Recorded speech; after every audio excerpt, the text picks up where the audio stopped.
भारताला अनेक प्रकारचं भौगोलिक ज्याला म्हणूयात सौभाग्य किंवा वरदान लाभलेलं आहे. अशातच त्या वरदानातनं आपल्या शेतकऱ्यांनी उत्तमरित्या पिकं निर्माण केली. त्यामध्ये फळांचाही समावेश आहे आणि त्याचाही इतिहास खूप जुना आहे. पुणे जिल्ह्यामध्ये असंच भौगोलिक वरदान लाभलेलं ठिकाण आहे ते म्हणजे सासवड पुरंदर. महाराजांच्या काळापासनं पुरंदरचा किल्ला, पुरंदरचा तह आणि त्यातच हे सासवड महाराज आपले शिवाजी महाराजांच्या काळानंतर सुद्धा त्याला तसंच महत्व प्राप्त राहिलं आणि तिथल्या शेतकऱ्यांनी ते महत्व वाढवलं. त्या शेतकऱ्यांनी महत्व वाढवलं, तिथे फळांचा उत्तम अशी निर्मिती करत त्यांनी आपलं नावलौकिक जगभरात पोहोचवलं आणि ते नावलौकिक पोहोचवण्यातला सर्वात महत्वाचा बिंदू होता ते म्हणजे तिथलं अंजीर. पुरंदर सासवडच्या लाल मातीमध्ये येणाऱ्या अंजिराचा इतिहास आम्ही GI करतेवेळेस गोळा केला तेव्हा अतिशय रंजक इतिहास आम्हाला तो मिळाला. तो इतिहास पेशवेकालीन होता.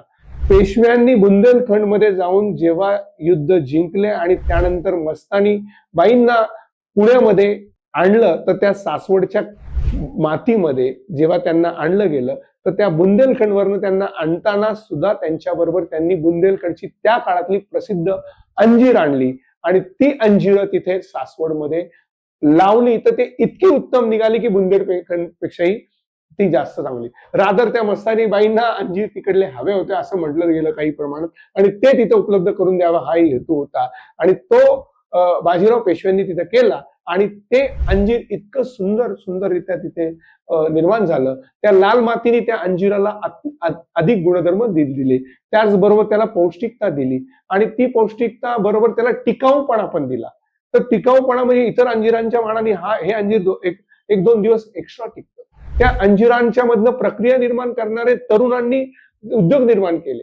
त्यामध्ये अंजीर ड्राय फ्रुट्स म्हणून उपलब्ध करून दिले आणि ते केवळ उपलब्ध न करता नुकतंच काही महिन्यापूर्वी ही अंजीर आणि त्यांची बाय प्रोडक्ट हे परदेशामध्ये एक्सपोर्ट केले गेले आणि ती बातमी माननीय वाणिज्य मंत्री पियुष गोयल यांनी सोशल मीडियावर टाकली.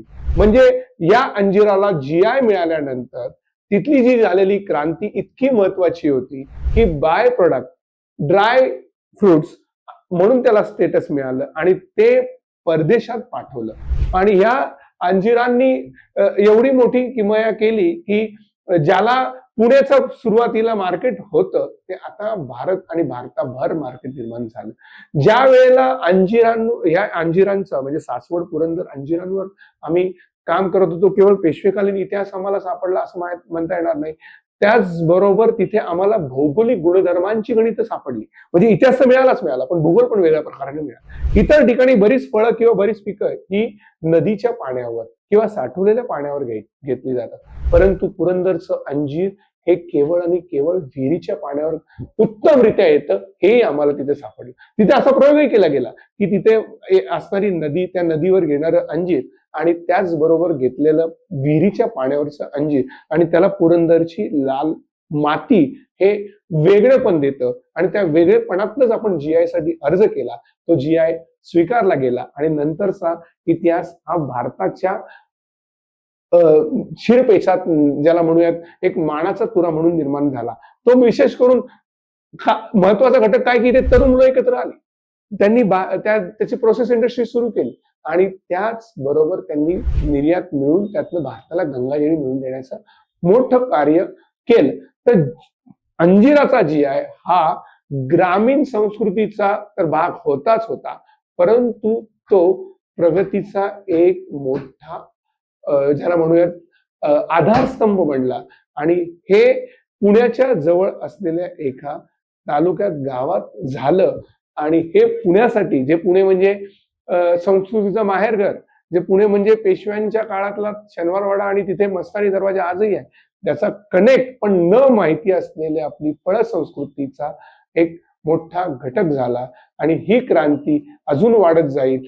आता नुकतंच सासवडला आंतरराष्ट्रीय विमानतळ बनणार आहे आणि त्या विमानतळातनं हे अंजीर अजूनही आंतरराष्ट्रीय स्तरावर पाठवले जातील असा विचार पुढे येत आहे. थोडक्यात आपली शेती वाढतीये, वाढल्याबरोबर ती इतरांसाठी उपयोगी पडत आहे आणि तिथल्या तरुणांना या एंटरप्रिनरशिपसाठी, उद्योजकतेसाठी मदत करत आहे. ही अतिशय अभिमानाची गोष्ट आहे आणि या सगळ्या जी आय क्रांतीचा एक भाग होता आलं, हे माझ्यासाठी सौभाग्याचं लक्षण आहे. Thank you.